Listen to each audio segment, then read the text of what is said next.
그러니까 저는 그 연금행동에서 사무국장을 맡고 있는 오종헌이고요. 저희 연금행동은 여기 사이트에 들어가시면 됩니다. 이 자료는 제가 만든 것도 있지만 다른 분들이 만든 것도 있기 때문에 그냥 참고만 하시고 다른 분들이 또 기분 나빠할 수가 있기 때문에 여기 들어가 있는 분들이요. 토론집이나 이런 것들을 좀 다 이제 좀 발췌했었습니다. 연금행동은 이제 그 노동시민사회단체에서 같이 행정연금 강화운동을 하는 연대단체고. 제안단체로서 이제 양대노총과 참여연대 등 여성단체 연합 등 단체들이 이제 제안하면서 이제 여러 단체들이 함께 활동하고 있습니다. 지난번에 김종호 교수님께서 이제 이걸 좀 내리겠습니다. 나의 노후를 국민연금에 맡길 수 있을까 했는데 그 부분을 이제 강의를 하셨는데 이 부분에 대해서 요약해서 좀 한 번 더 말씀을 드리면 이제 기금이 고갈돼도 연금은 받도록 돼 있다 부분. 그다음에 이제 국민연금의 역사와 제도개혁 추진 경과에 대해서 얘기를 했고요. 국민연금은 크게 이제 1차 개혁, 2차 개혁해서 국민연금은 이제 주로 재정 안정화 개혁만 이루어졌는데 더 내고 덜 받고 늦게 받고 중에서 덜 받고 늦게 받고가 한 번 됐고 왕창 덜 받고가 2007년에 됐습니다. 그다음에 이제 5차 재정 계산 결과에 대해서 설명해 주셨고요. 재정 축의 그 전문위원회 또 위원으로 계셨기 때문에 말씀해 주셨습니다. 그리고 국민연금의 장점이나 필요성들 얘기를 해주셨고요. 바람직한 연금개혁의 방향, 그래서 이제 노후소득 보장이 근본적 목표가 될 것이고 여러 가지 이제 여러 그 제도 기반이 강화가 되고 해야 된다 이제 그런 말씀들을 해주셨습니다. 그래서 저는 이제 이렇게 발표해 주신 걸 토대로 해서 저의 생각들을 좀 간략히 좀 말씀을 드리고요. 윤석열 정부의 연금개혁에 대해서는 따로 적진 않았지만 지금 한 1주년이 됐는데. 간략히 그냥 구도로만 말씀드리면은 윤석열 정부의 그 연금개혁은 사실상 사적연금 활성화, 왜냐하면 이제 세액공제 한도를 700에서 900으로 200 늘려주면서 사적연금 활성화를 바로 시행을 했고, 국민연금 기금의 금융화라고 해서 국민연금 기금을 어떤 그 자본 세력과 정부의 영향력을 좀 많이 받도록 지배구조를 개편하고, 지금 현재 국민연금 재정축의 기금 운영발전 전문위원회에서 그 거버넌스를 기금 공사 분리 독립이랄지 아니면 이제 전문성 중심의 거버넌스 개혁을 표방으로 하면서 사실은 자신들이 원하는 지배 구조를 만드는 그런 이제 모습으로 지금 진행을 되고 있는 것 같습니다. 짧지만 여기 계신 분들한테 한번 여쭤보겠는데요. 노후에 한 어느 정도 연금을 받으시면 좋으시겠어요? 200. 적정한 200만 원 이상. 200만 원 이상. 예. 근데 이제 국민연금 가입자분들이 많으실 텐데 국민연금 가입자분들은 이제 앱에 내 곁에 국민연금이라는 어플을 깔아서 예상연금을 조회해보면 생각했던 200만 원과 많이 다른 본인의 연금을 알 수 있을 겁니다. 50만 원. 결국에는 노후소득 보장이라는 것은 어떻게 그 목표의 금액을 채워나갈 것인가의 문제가 될 거고요. 국민연금 연구원에서 이제 노후소득 보장 패널을 조사를 해서 50대, 60대 분들이 주관적으로 생각하는 필요한 노후소득을 1인 가구 기준으로는 124만 원이 최소고요. 적정은 177만 원이고 부부 기준으로는 최소가 198만 원, 적정이 277만 원이었는데 그럼 이걸 어떻게 채워나갈 것이냐. 기본적으로 우리나라에서 기초연금과 국민연금을 받는 모든 분들 평균을 하면 20만 원입니다. 그럼 20만 원은 일단 충족이 됐다고 가정을 하고 그러면 124만 원을 채우기 위해서는 100만 원을 더 받아야 되겠죠. 또는 177만 원을 1인 기준으로 하려면 157만 원을 더 받아야 되는데 이걸 어떻게 채워나갈 것인가가 사실은 이제 연금 개혁의 문제가 될 겁니다. 64년생 저는 이제 2011년에 국민연금공단에 입사를 해서 쭉 일을 하다가 2018년부터 이제 노동조합 전임을 하고 이제 그 연금행동을 2020년부터 이제 하게 됐는데 저희 이제 국민연금공단에 그 일을 지금 현재 하고 있는 선배님인데 갖고 왔어요. 64년생 1월생인 분이신데 36년가량을 가입을 하면은 소득 대체율은 한 40% 가까이 되고 예상연금은 현재 가치 기준으로 세전 195, 그럼 세후는 한 190 초반이나 180 정도 될 겁니다. 이거는 이제 그 국민연금이 그 전에 강의할 때 나오셨지만은 국민연금이 처음에 소득 대체율 70%로 출발했다가 60, 그다음에 지금 현재는 42.5, 이제 앞으로 이제 40%로 이제 줄어드는데 이분은 이제 상당 부분 가입 기간이 70과 60 기간들이 들어가 있기 때문에 그래서 이제 60년대생 지금 한 초중반 되신 분들은 뭐 많이 받는 분들이 200이 넘을 수도 있고요. 이제 그 연금이 그렇습니다. 연금이 좀 개혁이 됐죠. 이건 재연금인데요. 재예상연금은 제가 이제 만 60세까지 한 달도 쉬지 않고 보험료를 냈을 때 세전 130만 원, 세후 120만 원대가 됩니다. 아마 근데 제 연령 중에는 이제 이 금액이 제일 많을 거고요. 그러니까 이제 뭐 연금 개혁 뭐 과정에서 이렇게 금액이 좀 이제 뭐 달라질 수 있어서 저는 이제 그 주변 분들 중에서 이제 국민연금을 많이 깎자 이렇게 막 주장하시는 그 좀 나이가 드셨던 분들을 많이 봤어요. 그래갖고 아 왜 그분은 그런 생각을 하실까 했는데 자기 주변 친구들이 한 200씩 받으면 깎자고 얘기할 수도 있을 것 같습니다. 근데 이제 어쨌든 국민연금을 막 폐지하자 이런 사람도 막 얘기를 해요. 근데 이제 이 자료를 보시면은 국민연금은 빈자리입니다. 그러니까 다른 나라들은요 다 2차 세계대전 전에 거의 다 국민연금이 공적연금이 다 도입이 돼 있어요. 노인 빈곤율이 다 낮습니다. 우리나라는 88년에 10인 이상 사업장 가입자부터 도입이 됐고 전 국민은 99년 도입이 됐기 때문에 이미 나이가 들어서 무가입자들이 많죠. 저가입 그러니까 어쨌든 국민연금이 없었던 시절이 길었는데 국민연금이 없었던 시절 그리고 도입이 짧고 그 결과가 지금 소득대체 노인 빈곤율이 굉장히 높다는 거죠. 만약 국민연금이나 이런 뭐 기초연금, 공적연금이 없으면 개인이 알아서 준비한 결과가 높은 높은 노인 빈곤율입니다. 그러니까 이 수치 자체가 사실은 공적연금 필요성을 반증을 하고 있는 것이고요. 그래 알아서 한 결과가 이거라는 거죠. 사실은 이제 노인 빈곤율이 굉장히 높은데 OECD 다른 국가들 비해서 독보적으로 우리나라가 좀 높은 그런 상황입니다. 그래서 우리나라는 노인 소득의 많은 부분이 노동 소득으로 차지되고 있습니다. 그래서 만 72세 건강 수명까지 지금 일을 하고 있는 그런 이제 현재 상황이고요. 지금 노인 빈곤율을 보면은 우리나라는 국민연금 도입이 늦었기 때문에 연금의 빈자리가 큽니다. 그래서 이제 만 76세 이상 분들은 사실상 자기가 이미 가입할 때 가입 기간이 짧거나 없거나 그래서 무연금, 저연금자가 많은데 노인 빈곤율이 훨씬 더 높죠. 그래서 이제 만 76세 이상의 노인 빈곤율은 기초연금 9만 원 할 때 55%, 기초연금 30만 원 할 때 52%. 크게 안 떨어져요. 기초연금이 금액이 넓고 얇게 주는 상황이기 때문에 이 기초연금 금액 수준도 어려울 뿐더러 국민연금에 이제 빈자리가 많이 있는 상황이고 반면에 66세에서 75세 사이는 이제 국민연금 가입이 되기 시작했죠. 그래서 이제 노인 빈곤율이 급격하게 하락이 됩니다. 그러니까 국민연금은 기초연금 받게 되면은 그래도 금액이 어느 정도 이제 많이 받는 분들은 꽤 많이 받고 평균적으로는 지금 이제 신규 수급자 같은 경우 지금 현재 60만 원 정도 되기 때문에 기초연금보다 훨씬 더 이제 금액이 높은 그런 이제 특징을 보이고 있고 노인 빈곤에 이제 영향을 미치고 있습니다. 지금 이 그래프는 국민연금 수급자의 그래프인데요. 이제 이건 연령입니다. 만 65세, 만 90세 해서 2016년에는 수급자 비율이 이렇게 됐는데 2020년에 수급자 비율이 이제 올라가고 있다는 얘기입니다. 그 말은 이만큼 빈자리들이 연금 수급자로 채워지고 있다는 얘기고요. 금액이 그만큼 이제 국민연금 수급자 수급률이 점점 높아지고 있다는 얘기입니다. 그래서 지금 이제 베이비붐 세대들 기준으로는 거의 한 70% 가까이 될 걸로 지금 예상이 되고 있고, 그러면 국민연금의 역할들이 좀 이제 점점 더 이제 중요성이 있다는 말씀을 드리는 겁니다. 이건 이제 지금 2022년 기준으로 노인 소득을 분해를 해봤을 때요. 여기가 소득이 제일 낮은 분이고요. 여기 소득이 높은 분입니다. 여기가 이제 그 노인 상대 빈곤율의 기준이 되는 상대 빈곤선 50% 기준선인데, 요 밑에 있으면 노인 빈곤이다 이렇게 정의를 내리는 거죠. 그러면 이제 이 소득들을 보면은 기초연금도 있고 국민연금도 있고 뭐 사적 이전들도 있고 해서 이 1인 균등 하처분 소득이 이러한 그래프를 그리고 있다는 겁니다.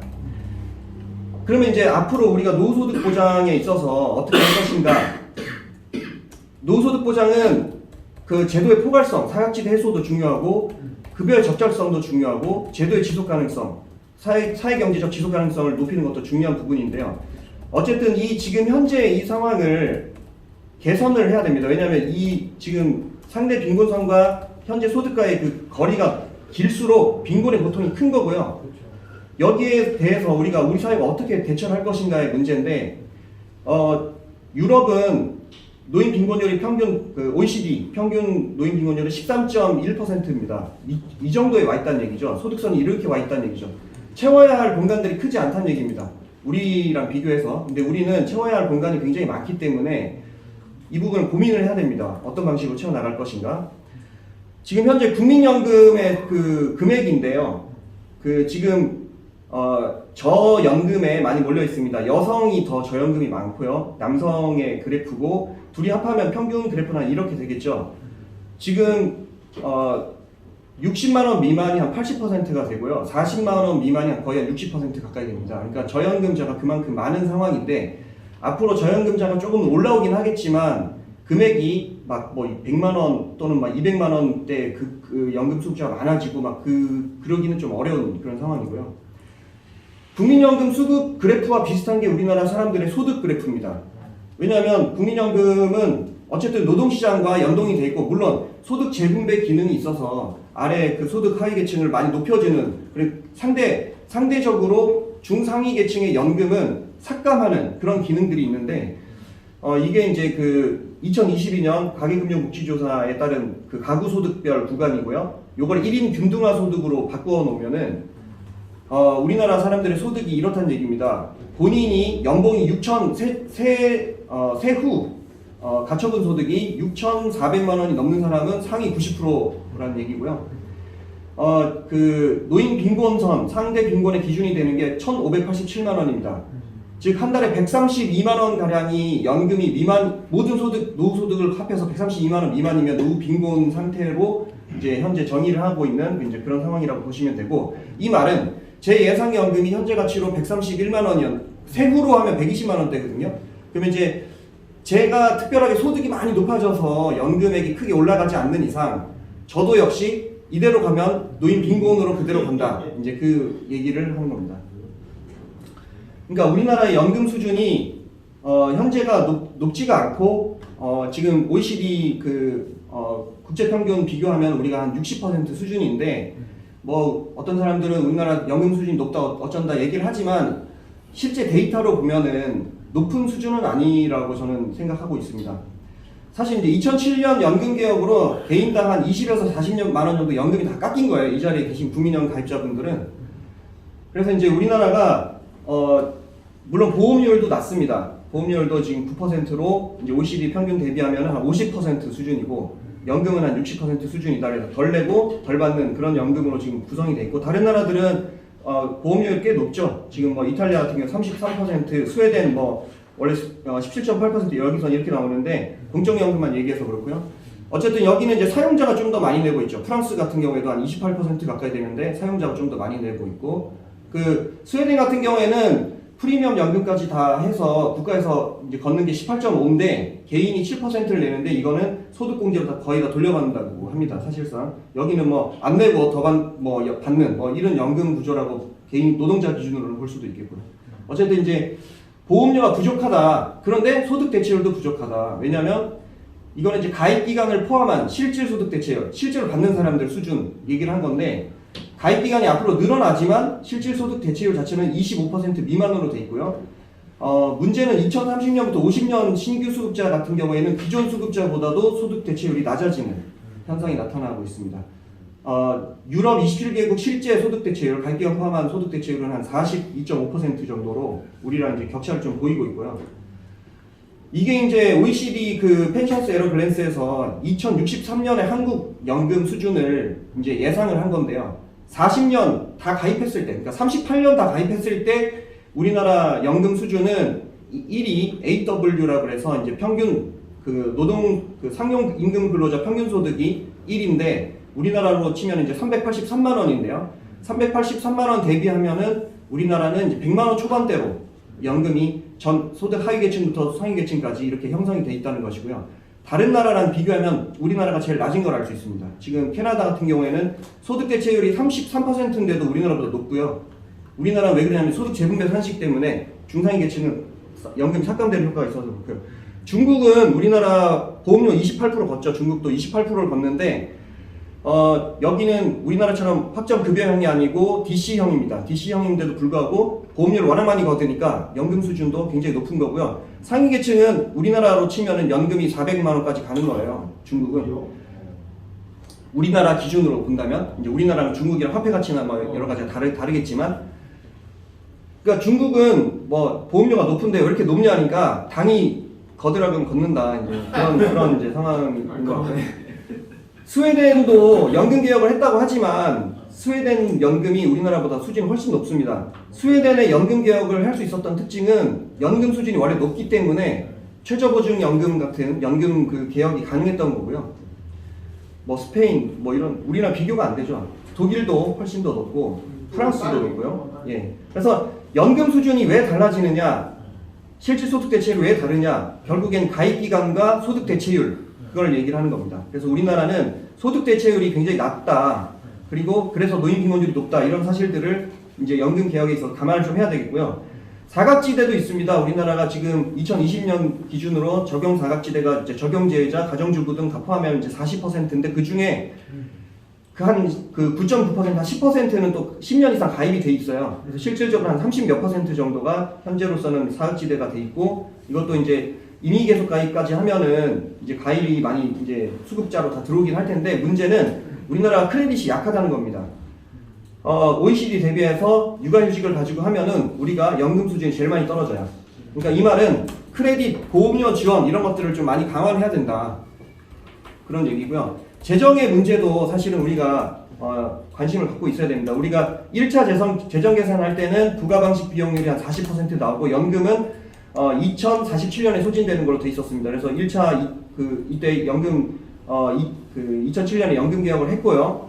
왕창 덜 받는 걸로 연금 개혁을 했죠. 그래서 이제 2060년 소진으로 돼 있다가 이제 고령화, 저출생 고령화 인구 구조 변화로 인해서 현재는 2055년 소진으로 이렇게 되어 있는데요. 요게 우리나라 GDP 대비 급여 지출입니다. 2015년에는 2.6%의 이제 GDP 대비 급여가 2050년에 6.3%가 되지만 노인 부양비는 굉장히 높아지죠. 근데 반면에 유럽은 우리나라보다 급여 지출이 노인 부양비가 적다. 그 말은 우리나라보다 노인 인구 비중이 적은데도 불구하고 급여 지출이 높다는 얘기입니다. 그러니까 우리나라는 재정 안정성도 문제가 되지만 오히려 노인 빈곤율 향후에도 문제가 될 수 있다. 그래서 이제 2085년에 노인 빈곤율이 한 30% 육박한다는 지금 이제 조사 보고서도 있었고요. 그래서 이제 그러면 이게 우리나라 진짜 뭐 이게 문제냐 이렇게 봤을 때는, 우리나라가 예를 들어 노인 인구 비중이 앞으로 2060년에 한 44% 가까이 되는데, 노인 인구 비중이 44%에 육박했을 때 유럽 다른 국가들이 이때 공적연금 지출을 보면은 우리나라보다 훨씬 높습니다. 그러니까 이 나라들이 이렇게 한다고 해서 망하거나 뭐 그런 게 아니거든요. 그러니까 이 나라가 존재를 하고 있고 감당하는 수준인데 왜 우리만 유독 이것으로 막 못 받는다 뭐 이런 얘기들을 하는 건지, 저는 이제 그 부분은 좀 무리한 그런 생각 아닌가 이런 생각이 들고요. 왜 그런 얘기가 나오냐면은 국민연금을 둘러싸고 이제 크게 두 흐름이 있다면 재정 안정론자와 노후소득 보장론자들이 있을 겁니다. 근데 재정 안정론자들이 생각하는 것은 국민연금은 제도 내에 수지 균형을 맞춰야 된다고 생각하는 거예요. 그래서 이제 보험료 수입과 급여 지출을 이 원을 일치를 시켜야 된다는 얘기입니다. 그래서 기금 수익이 없어지면은 부가 방식이 되는 거거든요. 그럼 부가 방식이 됐을 때는 수입과 지출이 일치가 돼야 되는 것이고, 그것은 더 내고 덜 받고 늦게 받고를 함께 하면서 할 수밖에 없다, 그 얘기를 하는 것이고, 그렇지가 않다. 이 보험료와 기금 수익도 있지만 그 연금 급여의 재정의 3대 요소가 보험료, 기금 수익 그리고 국고다 해서 이 세 가지, 그리고 연금 재정에 필요한 환경들을 좀 조성하고, 그래서 이 제도 외적인 수단까지 다 폭넓게 해서 균형을 이루어야 될 필요성이 있다, 이렇게 주장하는 것이 이제 노후소득 보장론자들이고요. 그래서 이렇게 그 프레임 자체가 좀 다르다, 이렇게 볼 수가 있습니다. 실제로도 다른 많은 국가들은 연금에 국고들이 들어오고 있습니다. 그래서 이것이 틀린 검증이 되지 않은 그런 얘기도 아니고, 그리고 이제 OECD조차도 우리나라가 A급여가 소득 재분배성이 있기 때문에 국고가 들어올 여지들이 많다, 그런 얘기들을 많이 하고 있습니다. 그래서 제도 내적인 수지 균형만 볼 것이 아니라 외적인 수지 균형까지 다 폭넓게 봐서 우리가 이 현실을 좀 봐야 되지 않느냐 그 말씀 좀 드리고요. 이거는 뭐 지역가입자 비율이 우리가 그러니까 자영자 비율이 우리가 높고 보험료 인상에 있어서 마냥 이제 그걸 할 수 있는 그런 한계성이 이제 좀 제약 사항들이 좀 존재하고 있는데 어쨌든 보험료는 원래 이 제도 자체가 모든 나라에서 다 올라갔습니다. 그래서 우리나라도 올라갔다가 처음 이제 제도 도입할 때 조금 오르다가 말았는데 지금 20분이 초과했지만 한 2, 3분만 조금만 더 하겠습니다. 예, 보험료라는 것은 사실은 최초부터 평균 보험료로 출발했다면은 뭐 그런 얘기가 안 나오겠지만 대부분의 나라는 이렇게 그 단계적으로 인상을 합니다. 그리고 이제 그 부가 방식도 이렇게 처음부터 제도 도입할 때는 좀 낮다가 이렇게 높아지는 경향들이 있는 거고요. 이제 우리나라의 문제는 저출생 고령화 인구 구조가 제도 도입 당시에 예상했던 수준보다 너무나 급하게 나왔다는 얘기고, 그렇다면 이것을 다 보험료로 해결할 것이냐, 보험료를 인상한다는 것은 미래 세대가 앞으로 그 부담을 많이 하게 되는 것인데, 저출생의 문제가 미래 세대 니네들이 애를 안 낳기 때문에 니네들 보험료로 다 책임져, 이런 그 구조가 되는 거예요. 그래서 이것은 저는 옳지 않다. 저출생 고령화는 우리 사회가 전체가 같이 분담해야 되는 문제고, 이것은 우리 사회가 국고의 투입으로서 기존의 제도가 발생했던 적자들을 앞으로 내는 것은 뭐 예를 들어 넓게 봐서 내 만큼 받는다 쳐더라도 기존에 있는 부분들 적자들은 국가가 좀 같이 부담을 해줘야 되는 것이 아니냐, 이제 그런 말씀을 좀 드리는 거고요. 그래서 이제 재정 안정성에 있어서는 제도와 국고 그리고 기금 수익률 이런 것들이 같이 작동을 해야 된다, 이렇게 그런 관점에서 좀 봐야 되는 것이 아니냐, 이제 그런 말씀 드리는 겁니다. 마지막으로 이제 저번에 그 강의를 했을 때 어떤 분들이 기성세대가 막 양보해야 되는 거 아니냐, 또는 뭐 기성세대가 더 내야 되는 거 아니냐, 젊은 세대는 상대적 박탈감이 있다, 뭐 그런 얘기들을 했어요. 근데 이제 사실 보면은 우리가 연금만 볼 것이 아닙니다. 예를 들면 교육 같은 경우에는요, 우리가 뭐 사실 대학교 등록금만으로 우리가 대학교 교육이 이루어지지 않잖아요. 또는 중고등학교는 다 사실 국고가 들어가죠. 그리고 뭐 예를 들어 1971년에 우리나라 GDP가 명목으로 9달러였습니다.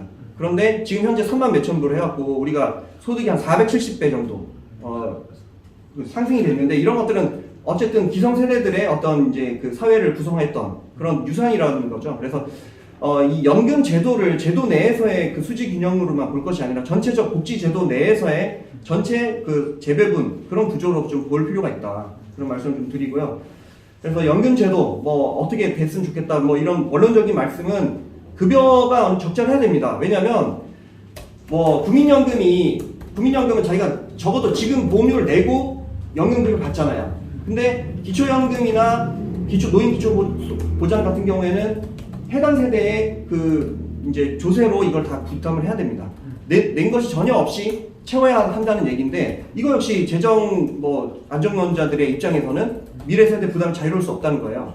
그렇다면은 국민연금 재정 안정을 하되 국민연금을 사람들이 최대한 많이 내서 최대한 많이 연금을 만들도록 하고, 그 다음에 부족한 부분들은 이제 그 뭐 최저보장이랄지 기초연금이랄지 이런 조세로 채워 나가는 것이, 그게 미래 세대에서도 부담이 가능할 것이다, 그런 말씀 드리는 거예요. 제로에서 70만 원 채우기는 어렵습니다. 근데 50만 원에서 20만 원만 더하면 70이 되는 거잖아요. 그런 관점에서 국민연금을 좀 잘 활용해야 된다. 그리고 앞으로 국민연금 수급률이 계속 높아지고 있기 때문에 국민연금을 잘 활용해서 이제 그 국민연금을 최대한 활용하고 그 다음에 좀 채워나가는 그런 방식으로 노인 빈곤 문제를 해결을 하고, 사각지대도 보험료 지원과 크레딧 확대, 유럽이 했던 방식입니다. 그래서 우리도 이제 우리가 출산 크레딧만 단적으로 보면은 우리는 둘째부터 12개월을 줘요. 근데 스웨덴 같은 경우에 첫째 아이 한 명당 4년을 줍니다. 독일은 3년을 주고 뭐 이런 식이에요. 그런 차이들이 있다는 거고, 재정적 지속 가능성도 높이고, 지금 기금도 마찬가지입니다. 기금의 민주적인 뭐 가입자 대표성이랄지 이런 것들, 공공성, 책임성 이런 것들을 높이고 해서 연금다운 연금을 만들어 가야 되고, 미국도 사실은 우리나라 똑같은 논쟁이 있었습니다. 미국은 2035년에 기금 고갈이 예정돼 있는데요. 미국 그 연금 제도에서 이런 말이 있어요. 그러니까 미국 국민연금 제도는 그 어느 때보다 가장 위협을 받고 있다. 재정적, 경제적, 인구학적 문제가 아니다. 문제는 사람들이 국민연금 심각한 문제를 갖고 있다고 믿게 되는 거다. 이렇게 되면은 기반이 약화되고 해체된다는 거예요. 그래서 국민연금 제도의 역설적인 가장 큰 위협이 되는 게 이제 뭐 자칭 연금 기억론자들이다. 이제 이런 우리나라랑 굉장히 유사한 구조다. 저는 이제 국민연금 못 받는다 어쩐다 이런 얘기가 자체가 말이 안 되는데, 왜냐하면 국가랑 운명을 같이 하는 제도인데, 이 제도, 이것이 국민연금의 제도 신뢰 기반 자체를 흔들어서 국민연금이 약화되는 것, 그리고 사적연금이 강화되는 어떤 그 자본의 이해관계의 그 반영이다, 이런 생각이 들고요. 마지막으로 프랑스의 그 사람들은, 많은 사람들은 황금 10년이라는 것 개념이 있다는 거예요. 그래서 이제 뭐 20대에 있는 사람도 은퇴를 꿈꾼다. 왜냐, 프랑스는 건강한 나이에 은퇴를 해서 인생에 정말 자기가 하고 싶었던 자유로운 일들을 마지막 10년에 건강한 수명까지 10년 한다는 거예요. 원래 62세부터 72세까지 10년을 하는 건데, 마크롱이 이걸 황금 8년으로 줄이니까 이제 막 난리가 난 거죠. 근데 이제 적어도 우리가 은퇴를 지금 현재 우리나라 너무나 두려워하고 있습니다. 소득이 너무나 약하고 노인 빈곤이 너무 심하고, 그래서 우리는 적어도 뭐 황금 10년이 아니더라도 노후를, 은퇴를 두려워하는 그런 그 상황은 아니었으면 좋겠다. 우리도 행복한 노후를 꿈꿀 권리가 있다. 이런 말씀으로 마무리하겠습니다.